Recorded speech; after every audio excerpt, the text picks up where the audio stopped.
저와 아내도 어느덧 올해 결혼한 지 10년 차가 되었습니다. 정말 솜사일 같은 시간이 지나온 것 같습니다. 정말 엊그제 만난 느낌인데 또 결혼하면서 다양한 일들도 있었지만 그럼에도 불구하고 10년이 벌써 10년이나 지났나라는 그런 생각이 듭니다. 그런 가운데 참 다시 한번 10년의 생활을 뒤돌아보면 정말 다른 사람을 만났구나라는 것을 처절하게 느낀 시간이었습니다. 저에게는 아내가 굉장히 생소했고 또 아내에게는 아마 제가 생소했을 것입니다. 우선 먹는 것부터 달랐죠. 먹는 어떤 좋아하는 음식부터 다르고 이렇게 청소하는 스타일도 다르고 그리고 이렇게 원하는 어떤 그런 이제 삶의 방식들이 굉장히 달라서 정말 다르다라는 걸 많이 느끼며 살아온 10년이고 더 나아가서는 정말 나와 같은 사람만 있는 게 아니고 다른 스타일의 사람들도 정말로 이렇게 있구나라는 걸 정말 가까이에서 느낀 그런 또 10년이 아닌가 싶습니다. 맞습니다. 우리가 살다 보면은 우리는 다른 사람을 만나게 됩니다. 결혼관계에도 마찬가지고요. 살아가는 모든 삶에 있어서 보면 나와 비슷한 사람이 만나요? 나하고 다른 사람이 만나요? 다른 사람이 더 많지 않습니까? 부분적으로는 좀 맞을 수 있죠. 내가 좋아하는 어떤 취미, 내가 나랑 맞는 어떤 좀 성격, 부분적으로는 맞을 수 있겠지만 사실은 다 다른 그런 모습을 우리는 살아가고 있습니다. 제가 지금 딱 봐도 저랑 비슷한 사람이 별로 없는 것 같아요. 물론 아버지는 저랑 좀 이렇게 닮은 부분이 많겠지만은 다른 분들은 정말 저하고는 다르다라는 걸 좀 생각하게 됩니다.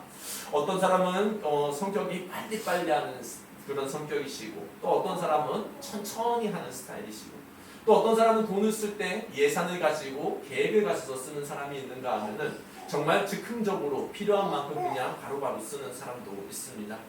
우리는 다른 삶을 살아가는 데 있어서 우리는 다른 사람을 이해하는 것이 얼마나 필요하고 중요한지 모릅니다. 그 중에서 우리는 오늘 모든 다른 사람을 우리가 이해하는 방법이 필요하겠지만 특히 매일매일 같이 살아가는 우리 부부 혹은 또 가정을 생각하면서 오늘 말씀을 같이 한번 우리가 보면 좋을 것 같습니다. 사실 다른 사람들은 좀 부분적으로 만나지 않습니까? 그리고 또 집에 오면은 또 나하고는 또 이렇게 약간은 좀 동떨어진, 물론 그리스도 안에서는 한 가족이지만 그럼에도 불구하고 좀 약간은 조금 거리가 있지만 가족은 어떻습니까? 밖에서 떨어져 있어도 이미 우리는 한 몸이고 집에 있으면은 더 한 몸이고 그런 게 또 우리 배우자고 부부고 또 가정인데요. 오늘 말씀을 통해서 내가 그러면 내 배우자를 어떻게 이해를 할 것인가 혹은 내가 우리 가족을 좀 어떻게 이해할 것인가 우리 그런 마음으로 함께 말씀을 살펴보면 좋겠습니다. 우리가 살펴볼 것은 가정 자체가 대체 어떻게 이루어졌나라는 걸 좀 살펴보면 좋을 것 같은데요. 우리 창세기 2장 18절 말씀 같이 한번 보겠습니다. 시작. 여호와 하나님이 이르시되 사람이 혼자 사는 것이 좋지 아니하니 내가 그를 위하여 돕는 베풀을 지으리라 하시니라. 아멘. 가정은 어떻게 이루어졌을까요? 하나님께서 시작을 하신 것이죠. 그러니까 인간이 남자가 여자가 가정을 만든 게 아니고 누가 만들었다? 하나님께서 처음으로 만든 공동체가 바로 가정이라는 공동체였습니다. 그리고 가정의 공동체의 시작은 바로 남자로부터 시작이 됐고 그리고 하나님께서 남자 혼자 있는 것이 이렇게 좋지 아니하여서 만들어준 분이 바로 이제 여성이라는 것이죠. 남자 여자 뭐가 다르다 존재론적으로 누가 높다 낮다를 떠나서 하나님께서는 남자를 먼저 세우셨고 그 다음에 남자를 통해서 또한 여자를 이렇게 만드신 그런 가정을 하나님께서 만드셨습니다. 그래서 우리는 가정을 먼저 생각할 때 우리는 분명히 기억해야 될 게 무엇입니까? 하나님께서 내 가정을 만들어 주셨다라는 것을 우리는 기억을 해야 됩니다. 나랑 너무 안 맞고 너무 힘든데요. 그래도 하나님이 만드신 게 바로 뭐다? 남자, 여자고 또 우리가 이렇게 살도록 해주신 그런 부부, 배우자, 그리고 우리 가족이라는 것을 우리는 분명히 기억해야 됩니다. 그리고 사실 하나님께서 처음 만들었던 이 가정은 사실 지금과 같은 가정은 아니었죠. 전혀 타락하지 않은 시대였기 때문에 정말 하나님 안에서 정말 발가에 벗어도 부끄러움이 없는 정말 즐거운 가정이었죠. 자, 그런데 하나님께서 이렇게 만드신 가정을 처음에 아담을 만드셨죠, 남자를. 그 다음에 여자를 만들 때 그 아담의 고백이 참 재밌습니다. 우리 세번역 버전으로 창세기 2장 23절을 한번 같이 보면 좋겠습니다. 시작. 그때에 그 남자가 말하였다. 이제야 나타났구나. 이 사람, 너도 나의 뼈, 살도 나의 살. 남자에게서 나왔으니 여자라고 부를 것이다. 아멘. 이제야 나타났구나. 우리 옆에 지금 배우자가 계시면은 한번 그렇게 고백해 보시죠. 이제야 나타났구나. 이제야 나타났구나. 그렇죠. 여기 안 계시면은 그분을 생각하며, 다른 곳에 계신 그분을 생각하며 한번 외쳐보시기 바랍니다. 한번 외쳐보겠습니다. 이제야 나타났구나. 이제야 나타났구나. 바로 하나님께서 처음 만들어주셨던 이렇게 남자와 여자의 관계는 행복한 관계였습니다. 이제야 나타났구나. 우리 아직 결혼 안 한 우리 청년 기대하시기 바랍니다. 기도하시기 바랍니다. 이제야 나타났구나. 그때가 있을 겁니다. 우리의 지금 현실의 삶은 때로는 푸닥푸닥 우리 가정에서 그런 일이 있지만 사실은 하나님께서 우리에게 주신 가정, 배우자는 어떤 존재죠? 이제야 나타났구나 할 정도로 존귀한 그런 정말 행복한 존재가 바로 이 배우자, 부부의 관계였다라는 것입니다. 자, 그런데도 불구하고 현실은 지금 어떻습니까? 우리는 지금 한번 하나님을 떠난 인생들 가운데 하나님을 떠난 그런 모든 죄 가운데서 우리가 지금 살아가고 있죠. 그렇기 때문에 우리가 지금 더욱더 신경 써야 될 것이 뭐냐 하면은 바로 첫 번째 제목에 말씀드렸던 서로를 이해하는 게 필요하다라는 것입니다. 그래서 오늘 에베소 4장 32절 본문에서는 이렇게 말씀을 하고 있죠. 우리 화면을 통해 한 번 더 읽겠습니다. 시작. 서로 친절하게 하며 불쌍히 여기며 서로 용서하기를 하나님이 그리스도 안에서 너희를 용서하심과 같이 하라. 아멘. 너무나 다른 우리, 남자 여자가 너무나 행복한 그런 존재로 하나님께서 만들어줬지만 우리가 너무 다르고 게다가 죄 가운데서 우리가 태어나서 너무나 망가지는 그런 부분들이 많죠. 생각도 망가지고 마음도 망가지고 육신도 망가져서 나중에 죽음을 맞이하는데 그렇기 때문에 우리가 서로에게 필요한 것이 뭐냐? 바로 말씀 첫 번째 구절에 있는 불쌍히 여기는 것이 필요하다라는 거죠. 여기서 불쌍히 여기다라는 것은 뭘까요? 좀 쉽게 얘기하면 뭐 자비로운 혹은 배려심 깊은 그렇게 좀 생각할 수 있습니다. 어떤 학자들은 이렇게 얘기합니다. 부드러운 마음, 이것은 상대방에 대한 부드러운 마음이 불쌍히 여기는 마음이다라고 얘기하는데 저는 이렇게 어떤 다른 학자의 어떤 그 해석 가운데 이런 해석이 있는데 굉장히 좀 마음에 와닿았습니다. 한번 읽어드리면 마음속으로 다른 사람을 위해 슬퍼하는 것. 한 번 더 말씀드리면 불쌍히 여기다는 뭐냐? 마음속으로 다른 사람의 슬픔을 느끼는 것이 바로 불쌍히 여기는 거다라고 어떤 학자는 해석을 했습니다. 굉장히 마음에 와 닿았습니다. 우리는 좀 불쌍히 여기다라고 얘기할 때, 저는 좀 다른 사람을 좀 배려하고 다른 사람을 도와주는 것을 좀 많이 생각을 했습니다. 분명히 이것도 부분적으로 분명히 맞습니다. 그런데 다른 사람을 위해 슬픔을 내가 느낀다. 이것까지는 저도 좀 의식적으로 하지는 않았던 것 같습니다. 물론 굉장히 환경이 어려운 어떤 사람을 봤을 때 정말 안 됐다라는 것을 생각해 본 적은 자연스럽게 느낀 적은 있지만 불쌍히 여기다를 다른 사람을 위해 슬픔을 느끼는 거구나라는 것은 좀 새롭게 저한테 와 닿았습니다.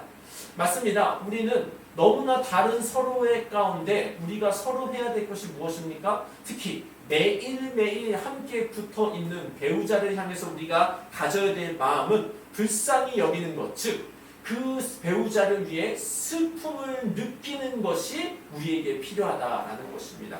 혹은 아직 결혼 안 한 분들에게는 우리 부모님을 불쌍히 여기는 그분을 위해 슬픔을 느끼는 것이 필요하다라는 것이죠. 우리는 다른 사람들을 이해하는 데 있어서 우리는 한계가 있습니다. 하지만 여전히 우리가 성경 말씀을 통해서 비춰보면은 저 사람 참 안 됐다. 정말 좀 불쌍하다라는 생각이 들 수가 있죠. 우리는 어디서 그것을 알 수 있을까요? 로마서 3장 23절은 이렇게 말씀하죠. 우리 세번역 버전으로 한번 읽어보겠습니다. 시작. 모든 사람이 죄를 범하였습니다. 그래서 사람은 하나님의 영광에 미치지 못하는 처지에 놓여 있습니다. 아멘. 성경은 분명히 뭐라고 말씀합니까? 몇 명만 죄인이라고 말씀할까요? 아닙니다. 모든 사람이 죄를 범해서 하나님께는 도저히 이룰 수 있는 그런 상태가 아니다라는 것이죠. 좀 쉽게 말하면 완전히 망가졌다라는 겁니다. 인간이 죄로 인해서 완전히 망가진 존재라는 것이죠. 나도 망가졌고 내 배우자도 망가졌고 우리 가족도 망가졌고 세상에 살아가는 모든 사람들이 지금 다 망가져 있는 상태다라는 것이죠. 아니 뭐가 그렇게 망가졌나요? 굉장히 망가졌죠. 지금 러시아하고 우리 우크라이나 우리 좀 많이 시간은 지났지만 여전히 진행 중 아닙니까? 푸틴도 망가졌습니다. 망가져서 지금 잘못된 생각과 마음으로 그렇게 지금 행동을 하는 거 아니겠습니까? 근데 멀리 있는 걸 떠나서 우리 배우자를 보면 어떻습니까? 아 정말 이해가 안 돼. 어떻게 저럴 수 있지? 라고 생각할 때 저만 있는 건 아니시죠? 그죠?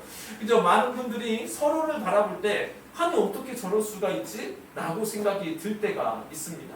저는 우리 아내하고 살아갈 때 많은 부분에서 좀 서로의 다름을 느끼는 경우가 아주 이제 생활에서 느끼는 게 이거죠. 저는 조금 어디를 다닐 때 좀 조용히 다니려고 합니다. 좀 이제 까치발도 들고 이제 좀 소리가 안 나서 다른 사람을 좀 배려하려고 노력을 하는데 우리 아내는 이거 배려를 안 한다는 게 아닙니다. 그냥 조금 저보다는 덜 신경을 쓰는 거죠. 그러다 보니까 저는 뭘 말을 하죠? 조금 이렇게 조용히 하고 이렇게 하면 좋겠다라고 얘기를 하죠. 사실은 좀 이렇게 짜증도 내면서. 그러면 이제 아내는 왜 필요 이상으로 신경을 쓰냐. 아내도 이제 생각하는 기준이 있는데 그거보다 이제 저하고 좀 다른 거죠. 그러다 보니까 서로에 대해서 아니 왜 이렇게 다르냐라고 이렇게 생각할 때가 있습니다. 근데 사실 이런 거보다도 심한 것도 많지 않습니까? 굉장히 이런 것보다도 우리가 서로를 이해하지 못하는 어떤 부분도 굉장히 많은데 우리는 그것을 볼 때마다 우리는 먼저 생각해야 될 것이 무엇이죠? 저 사람은 죄로 인해 망가졌구나라는 인식을 가지고 있어야 됩니다. 우리가 하나님 안에서 아담과 하와가 타락하지 않았다면 그럴 일도 없었겠죠. 하지만 이미 죄 가운데 빠진 우리이기 때문에 우리는 다른 사람을 볼 때 어떻게 저럴 수 있지? 어떻게 저런 일을 할 수 있지? 혹은 뉴스에서 보는 말도 안 되는 그런 여러 사건들을 볼 때 우리는 먼저 해야 될 것이 무엇이죠? 어떻게 저럴 수 있지? 죄인이기 때문이구나 라고 우리가 수식어를 항상 달아야 됩니다. 그 사람이 잘했다는 게 아니죠. 어떤 죄를 범한 것, 어떤 사람이 폭력을 쓴 것, 혹은 가정에서 일어나는 어떤 술 취함과 그리고 어떤 이제 배우자 간의 어떤 폭행이나 욕설이나 그런 모든 것들을 서로 죄를 범할 때 그게 괜찮다라는 게 아닙니다. 괜찮다라는 게 아니고 죄인이기 때문에 저 상태가 될 수 있구나라는 걸 영적으로 알고 있어야 된다라는 것입니다. 물론 저 사람이 바뀌어야 되겠죠. 내 배우자의 어떤 부분들이 하나님에서 더 변하게 선하게 변하기를 우리는 기도하고 바라야 되겠죠. 하지만 쉽게 될까요? 경험상 참 오래 걸리는 것 같습니다. 안 되는 건 아닌데 제 자신이 바뀌는 것도 굉장히 더디고 배우자가 바뀌는 것도 굉장히 더딘 가운데 우리는 서로를 향해서 불쌍히 여기며 나아가야 되는 것이죠. 근데 그것을 위해서는 어떻게 해야 된다? 어떻게 저럴 수 있지? 죄인이기 때문이구나 라고 우리가 분명히 마음을 가져야 된다라는 것이죠. 분명히 성경은 또한 이렇게 말씀합니다. 시편 49편 12절은 이렇게도 말씀을 합니다. 우리 같이 한번 읽겠습니다. 시작. 사람은 존귀하나 장구하지 못하며 멸망하는 짐승 같도다. 아멘. 사람은 존귀하죠. 왜요? 하나님이 만든, 하나님은 닮은 존재이기 때문에 그 자체는 존귀합니다. 하지만 이미 아담과 하와의 그 죄로 인해서 우리도 죄 가운데 태어나는 장구하지 못하는, 쉽게 말하면 영생하지 못하는 인생일 뿐만 아니라 또한 어떤 존재라고 얘기합니까? 멸망하는 짐승과 같다라고 지금 성경은 시인은 얘기를 하고 있습니다. 배우자를 향해서 혹시 이렇게 느껴본 적 없으십니까? 없으시죠? 그렇죠? 하지만 때로는 우리가 어떤 사람들을 볼 때 그렇게 얘기하는 걸 듣지 않습니까? 저 짐승 같은 사람. 굉장히 나쁜 그런 어투 아닌가요? 굉장히 좀 이렇게 공격적인 단어고요. 근데 시인은 분명히 얘기합니다. 저 사람만 그런 게 아니고 모든 인간이 어떤 사람이다? 멸망하는 짐승과 같은 영적인 상태가 됐다라는 것입니다. 그래서 우리는 상대방 배우자를 위해서도 우리가 어떻게 저럴 수 있지? 죄인이구나 라고 느껴야 되지만 결국은 배우자도 이해하시면은 내가 바르게 평안한 마음으로 돌아와서 주님 안에서 안정을 찾기 위해서도 우리가 인식해야 될 게 무엇이죠? 죄인이기 때문에 저런 사람이 저럴 수 있구나라는 걸 내가 이해를 해야 된다라는 것입니다. 그렇지 않으면 내 마음이 어떻게 될까요? 분통이 터지는 거죠. 어떻게 저럴 수 있어? 그러면서 분노가 일어나고 뭐 입으로는 또 안 좋은 험한 소리가 상대방에게 나아가게 되고 그런 가운데 결국 어떻게 되죠? 상대방은 가만히 있지 않죠. 또 상대방은 또 이제 내한테 당신은 또 그럴 수 있어. 그렇게 되면 서로 간에 불화가 되는 것이고 그로 인해서 만약에 자녀라도 있다면 어떻게 될까요? 그로 인한 다툼이 자녀에게 그대로 영적으로 이어지는 아주 안타까운 상태가 된다라는 겁니다. 우리 혹시라도 상대방 배우자가 이해 안 될지라도 나하고 다를지라도 먼저 이 말씀을 기억하며 전제하시기 바랍니다. 저 사람은 죄인이구나. 죄송합니다. 멸망받은 짐승과 같은 영적인 상태구나. 그렇기 때문에 우리가 이해해주는 게 필요하고요. 그렇기 때문에 우리는 그 사람을 위해서 기도하는 게 필요하다라는 것입니다. 우리 여기 함께하는 모든 성도님들, 우리 배우자를 바라볼 때 어떻게 저럴 수 있어? 그럴 수 있습니다. 하지만 거기서 끝내지 마시고 죄인이기 때문에 어떤 일이 일어나도 가능한 상태구나라고 인정을 하시고 그렇기 때문에 상대방을 영적으로 이해함으로 내 자신의 마음의 평안함을 찾으시는 우리 모든 성도님들 되시기를 예수님의 이름으로 축원드립니다. 자, 그리고 다음에 우리는 또한 상대방을 어떻게 불쌍히 여길 수 있을까요? 불쌍히 여기는 게 뭐라 그랬죠? 마음속으로 다른 사람을 위해 슬픔을 느끼는 거다라고 말씀을 드렸는데요. 우리는 상대방의 자라온 배경을 살펴보면 그 사람을 이해할 수 있습니다. 관련된 성경을 가져오진 않았지만 제가 한 주간에 어떤 이제 목회 세미나를 다녀왔는데 거기서 어떤 강의를 들으며 이런 이야기를 들었습니다. 어떤 부부가 있었습니다. 부부가 있었는데 남자가 정말 키도 크고 훤칠하고 잘생겼습니다. 그래서 여자는 그렇게 너무나 멋있는 남자와 결혼을 했죠. 근데 결혼을 했는데 이 남자는 정말 보수 중에서도 보수적인 그런 사람이었습니다. 요즘에는 그런 일 많이 없는데 요즘인데도 집에 들어오면 물떠와. 요즘에 물떠와 하면 여자분들 어때요? 좀 그렇죠. 얘기는 하지 좀 그렇죠. 근데 그걸 굉장히 스스럼 없이 그거를 이렇게 얘기하는. 근데 사실 이게 굉장히 단적인 거고 얼마나 많은 부분에서 굉장히 이제 배우자 여자분에게 그렇게 보수적으로 그렇게 대했다라는 거죠. 근데 여자의 마음은 어떨까요? 사실은 굉장히 슬프죠. 좀 마음이 아프고 사실 그래도 남자를 좋아하니까 그렇게 섬겼는데 어느 날이었습니다. 여자분의 이제 어머님이 집에 오셨는데 이제 좀 이렇게 냄새나는 어떤 음식을 했습니다. 근데 이제 그 남자분이 원래 조금 깔끔하고 또 그래서 집에서는 이제 그런 거 안 했으면 좋겠다라고 평소에 좀 얘기를 했죠.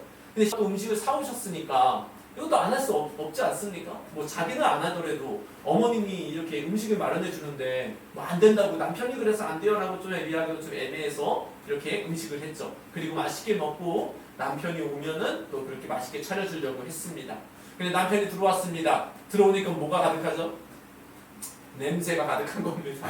평소에 말했던 그 냄새가 자욱한 그 집에를 딱 들어오면서 이제 아내를 데려와서 이렇게 얘기를 했다고 합니다. 여보, 우리 애들도 다 컸는데 이제 어머니 안 오시라고 하면 좋겠어. 여자의 마음은 어떨까요? 정말 이해가 안 되지 않을까요, 남자가? 어떻게 이렇게 보수적이고 어떻게 음식 하나 때문에 우리 어머니를 못 오게 하냐? 아마 좀 그런 마음이 굉장히 생겼을 것 같습니다. 굉장히 그래서 힘들어했고 어려워했는데 어떤 부부 세미나를 통해서 서로 간에 그렇게 고민을 털어놓고 얘기를 하게 되는 시간이 있었습니다. 근데 남자는 어땠죠? 그 남자분은 여자분이 그 부부 세미나에서 다른 부부하고 같이 이야기를 하면서 나는 당신의 이런 것 때문에 너무 슬펐어요 라고 얘기를 했더니 남편이 그때 뭐라고 얘기합니까? 나는 몰랐다는 겁니다. 그게 잘못됐다라는 걸 생각해 본 적이 없고 그렇게 하는 게 나는 당신에게 심한 거라고 생각을 안 했는데 당신이 그렇게 슬퍼하는 거 보니까 내가 잘못했다는 걸 다시 한번 느꼈다라고 얘기를 하고 있습니다. 말씀드리는 건 그겁니다. 객관적으로 봤을 때 지금 시대에 굉장히 이 정도의 보수적인 남자는 저도 좀 이해하기 힘든 거고 잘못된 거라고 생각을 하는데 그 남자분은 그거를 뭐라고 생각하고 있었죠? 그냥 맞다라고 생각하며 살아온 겁니다. 그냥 당연하게 그렇게 살아온 겁니다. 그냥 집안에서 그냥 자라오면서 그게 그냥 당연하다고 생각을 했기 때문에 그 상태에서 다른 여자분과 결혼을 했으니 바로 똑같은 그런 일이 당연하게 이루어진 거죠. 하지만 안타깝게도 이제 결혼한 여자분한테는 그게 상처가 돼서 굉장히 힘들었지만 감사하게도 서로 간에 걸었던 또 부부 세미나와 기도와 다양한 이제 상담을 통해서 회복이 됐다라는 것을 들었습니다. 맞습니다. 우리는 이런 다른 분뿐만 아니라 우리 서로의 배우자를 볼 때도 우리가 필요한 게 무엇입니까? 자라온 환경을 우리가 보면은 우리가 상대방을 조금은 더 이해할 수가 있습니다. 여전히 상대방이 맞다라는 건 아닙니다. 하지만 내가 저 사람을 봤을 때, 내 배우자를 봤을 때 이해 안 되는 것을 바로 그 사람의 가정에 어떻게 자라온 형태를 살펴보면은 바로 다른 사람을 위해 저런 상태로 살았기 때문에 내가 슬퍼하며 이해할 수 있는 마음이 생겨난다라는 것입니다. 그냥 객관적으로 보면 아주 나쁜 놈이고 나쁜 사람이지만은 그 사람의 어떤 배경 자라온 걸 걸어보면 그런 생각이 드는 거죠. 저 사람도 참 안 됐다. 저 사람도 참 저렇게 살아서 얼마나 힘들었을까. 그렇게 우리가 상대방을 이해하며 생각할 수 있게 된다라는 것이죠. 우리는 자라온 배경이 모든 것이 맞다는 것이 아니고 옳다라는 것은 아닙니다. 하지만 우리가 상대방을 배려하는 첫 번째 것으로 우리가 해야 될 것은 바로 상대방이 자라온 그런 환경을 인정해줘야 된다는 것입니다. 예를 들어 굉장히 싸우는 가정에서 자라온 어떤 배우자를 둘 중에 한 명을 만났습니다. 그러면은 아마도 그 사람도 뭔가 좀 이렇게 숨은 분노라든지 어떤 이제 입에 어떤 입술의 말이라는 것이 때로는 험하게 나올 수도 있습니다. 근데 결혼을 했죠. 그럼 그거를 왜 저러냐? 어떻게 사람이 저럴 수 있냐? 라고 생각할 수 있지만 저분의 자라온 배경을 보면 어떻게 할 수 있습니까? 참 안 됐다. 정말 안타깝다. 그 사람도 얼마나 힘들었을까라는 것을 우리가 슬픔을 좀 우리가 공감을 할 수 있다라는 것이죠. 그리고 주 안에서 이제 우리가 대화도 하고 말씀 안에서 한마음 되면서 기도도 하면서 하나 되는 것이 필요하겠죠. 하지만 먼저는 뭐가 필요할까요? 다른 사람이 기도하는 것도 언제 가능하죠? 다른 사람이 이해가 돼야 기도가 됩니다. 사실은. 물론 저 같은 경우는 억지로라도 막 기도합니다.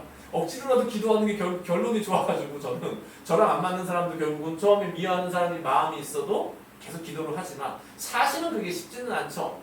그래서 우리는 상대방을 먼저 이해해야 되는데 그 두 번째 이해하는 것이 그 사람의 자라온 환경과 배경을 보며 슬픈 마음을 함께 느끼는 것입니다. 우리 배우자분의 자라온 환경을 얼마나 알고 계십니까? 지금 배우자의 어떤 내가 마음에 안 드는 부분을 보면서 우리 배우자가 살아온 어떤 배경과 어떻게 조금 이렇게 이해하면서 지금 생각하고 계십니까? 우리는 함께 특히 매일매일 살아가는 배우자 우리는 이해를 해야 됩니다. 때로는 연예계에서도 그런 일 있지 않습니까? 1년 만에 혹은 어떤 또 기사를 보니까 신혼여행 갔다 온 이후로 지금까지 각방을 쓰고 있다. 정말 안타까운 그런 일들 아니겠습니까?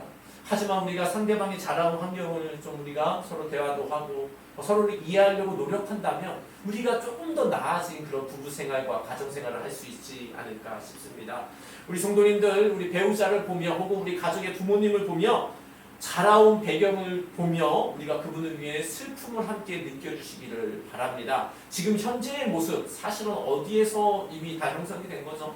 자라온 가정과 배경에서 그 모든 것들이 형성된 것입니다. 그것을 보면서 정죄로 끝내는 것이 아니고 상대방의 저럴 수밖에 없었던 환경이 있었구나를 서로 이해할 수 있는 우리 모든 성도님들 되시기를 예수님의 이름으로 축복합니다. 자, 그렇다면 이해하는 것으로는 이제 끝나지 않습니다. 언제까지 이해해요? 어떻게 할 수가 있어요? 맞습니다. 그래서 하나님께서 오늘 이렇게 말씀하고 계시는데요. 우리 32절 다시 한 번만 같이 읽겠습니다. 시작. 서로 친절하게 하며 불쌍히 여기며 하나님이 그리스도 안에서 너희를 용서하신 것 같이. 아멘. 자, 어느 정도 이해는 했습니다. 아, 죄인이니까 저럴 수 있어. 아, 저런 환경에서 살았으니까 저럴 수 있어. 아, 하지만 여전히 쉽지 않죠. 성경은 그래서 이렇게 말씀하죠. 바울은 우리가 불쌍히 여기는 게 힘들고 혹은 용서하는 게 힘들고 상대방의 마음을 이해하는 게 힘든데 그렇기 때문에 우리는 뭘 먼저 생각하라고 말씀합니까? 하나님께서 나를 어떻게 사랑하시고 나를 어떻게 용서하시고 나를 어떻게 이해해 주셨는지를 먼저 생각하라라고 말씀을 하고 있습니다. 맞습니다. 사람은 사랑을 받아야 사랑을 줄 수 있는 존재죠. 내가 받아야 다른 사람한테 주는 것도 좀 쉬운 것 아니겠습니까? 마찬가지로 내가 죄인인데 하나님께서 나를 포기하지 않으시고 나를 구원하셨다는 그 사랑을 내가 깊이 알 때 결론적으로는 어떻게 될 수 있죠? 상대방을 이해하고 상대방을 불쌍히 여길 수 있다라는 것입니다. 우리를 하나님께서 어떻게 사랑해 주셨습니까? 저만 이제 저와 하나님과의 관계를 생각했을 때 하나님께서는 저를 포기하지 않으셨습니다. 충분히 포기할 만한데 왜냐하면 저는 하나님을 별로 안 좋아했으니까 하나님을 이렇게 좋은 말을 안 했던 것 같아요. 굉장히 하나님에 대해서 불경스러운 걸 너무 굉장히 적대적인 말을 했기 때문에 어쩌면 하나님 입장에서는 그래? 알았어 라고 하면서 저를 버릴 수도 있는 그런 충분한 제 마음의 상태였습니다. 근데 하나님께서는 저를 끝까지 포기하지 않으셨죠. 은혜를 주시고 예수를 믿게 해주시고 마음의 평안을 갖게 해주시고 삶의 희망과 꿈을 가지고 살아가게 해주시고 어쩌다 보니까 목사까지 지금 돼 있네요. 하나님께서는 저를 향한 사랑은 포기하지 않는 사랑이었습니다. 제가 어떤 악한 상태에 있음에도 불구하고 하나님께서도 저를 이해해 주신 거죠. 어떤 상태를 이해해 주신 거요? 네가 죄인이니까 그렇구나. 그리고 하나님도 저의 너가 거기서 살았기 때문에 그런 좀 이렇게 그런 가정에서 살았기 때문에 싸우는 가정에서 살았기 때문에 그랬구나. 하나님도 저를 이해해 주시지 않았나 싶습니다. 맞습니다. 우리는 나를 향한 그 하나님의 사랑을 내가 강력하게 느끼고 깊이 느낄수록 다른 사람을 불쌍히 여길 수 있는 것입니다. 다시 말하면 내가 다른 사람을 지금 불쌍히 여기지 못하는 상태에 있다면 하나님의 사랑이 나랑 지금 뭔가 결합이 안 돼 있는 조금 불균형한 상태라고 할 수도 있는 것이죠. 왜냐? 내 지금 배우자 혹은 내가 이해하지 못하는 저 사람보다 사실은 하나님 앞에서는 나도 어떤 사람이죠? 죄인이라는 것이죠. 심지어는 사도 바울은 자신을 뭐라고 얘기하죠? 나 같은 정말 처절한 괴수 중에 죄수다라고 얘기하고 죄인 중에 괴수다라고 얘기한 게 바울입니다. 우리가 바울을 보면 거룩한 사람인데 바울은 혼자 자신을 어떻게 얘기하죠? 죄인 중에 괴수다라고 얘기합니다. 우리는 하나님 앞에 모두가 죄인 중에 괴수입니다. 근데 우리는 상대방만 뭐라고 생각하죠? 죄인 중에 괴수라고 생각을 하는 거죠. 그러다 보니까 사실은 끝없는 그런 부딪힘, 서로 죄인 중에 괴수라니까 괴수끼리 맨날 싸우는 거죠. 그럼 끝없는 그런 다툼이 일어나는데 하나님은 분명히 뭘 말씀합니까? 너도 죄인 중에 괴수인데 내가 너를 불쌍히 여겼다. 내가 너를 포기하지 않았다. 너가 죽어서 지옥 가는 게 마땅한데 그래서 너가 죽을 걸 대신해서 예수님을 십자가에 못 박게 하면서 널 구원했다. 이 사랑을 우리가 깊이 깨닫는 만큼 우리는 다른 사람을 용서하고 불쌍히 여길 수 있다라는 것입니다. 그리고 우리가 예수를 믿는 것, 하나님께서 뭘 원하겠습니까? 결국 하나님께서 이걸 원하는 것 아니겠습니까? 우리 에베소 5장 2절 같이 한번 읽습니다. 시작. 그리스도께서 너희를 사랑하신 것 같이 너희도 사랑 가운데서 행하라. 그는 우리를 위하여 자신을 버리사 향기로운 제물과 희생 제물로 하나님께 드리셨느니라. 아멘. 주님께서 우리를 예수 믿게 해주시고 또 사랑을 베풀어 주신 이유는 무엇입니까? 우리도 똑같이 사랑하라라는 것이죠. 근데 사랑할 만해서 사랑하는 것이 아니라 전제는 뭐죠? 하나님이 나를 그렇게 사랑하셨으니까 어떻게 해요? 자신을 버리면서까지 하나님께서 우리를 사랑하시고 포기하지 않으셨으니까 너희도 그렇게 배우자를 향해서 다른 사람을 향해서 사랑하라라고 우리에게 말씀을 하고 있다라는 것입니다. 예수 그리스도의 사랑으로 충만하시기를 바랍니다. 그래서 다른 사람을 불쌍히 여기고 다른 사람을 위해 슬픔을 함께 공감할 수 있는 사람이 되시기를 바랍니다. 아마 어쩌면 우리는 다른 사람을 우리의 힘으로는 평생 이해하지 못할 것입니다. 내 배우자를 아마 남은 지금 살아온 10년, 저 같은 경우는 10년, 어떤 분은 20년, 30년 살아왔지만 어쩌면 그 남은 인생들이 더 이해하기가 힘든 삶이 남아있을지도 모릅니다. 맞습니다. 우리는 우리의 기준으로 이해할 수 없기 때문에 결국은 우리는 이해를 넘어서 어디까지 넘어가야 되죠? 주님이 나를 향한 그 사랑을 느낌으로 그 사랑과 은혜로 다른 사람을 불쌍히 여기는 자리에 가야 된다라는 것입니다.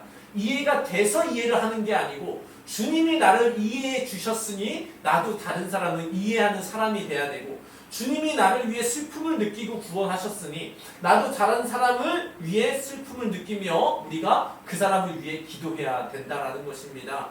우리 성도님들 이제 앞으로 배우자를 보며 혹은 다른 사람을 보며 이렇게 생각하시기 바랍니다.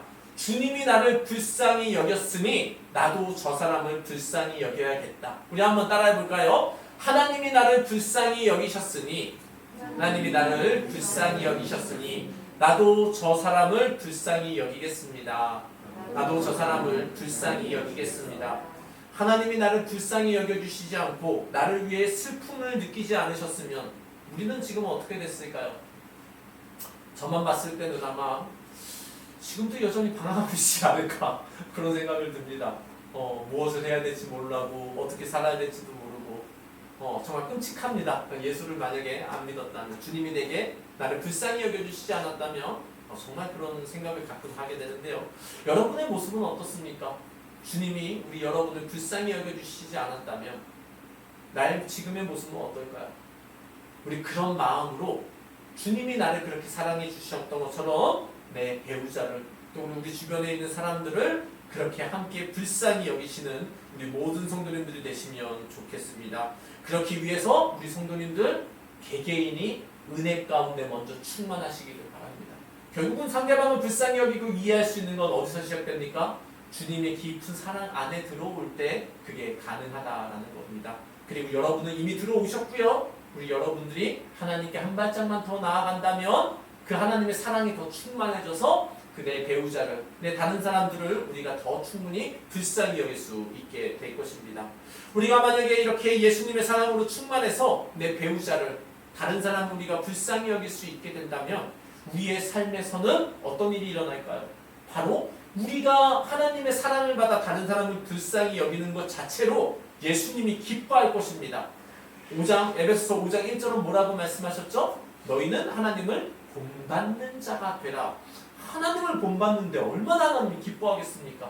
하나님이 사랑을 가지고 나도 사랑하려고 하고 주님이 나를 용서하신 걸로 또 용서하려고 하고 주님이 나를 불쌍히 여기신 것처럼 나도 주님을 따라 불쌍히 여기려고 한다면 얼마나 그게 하나님이 기뻐하시는 일이 되겠습니까? 우리가 다른 사람을 불쌍히 여긴다면 하나님이 영광을 받으실 겁니다.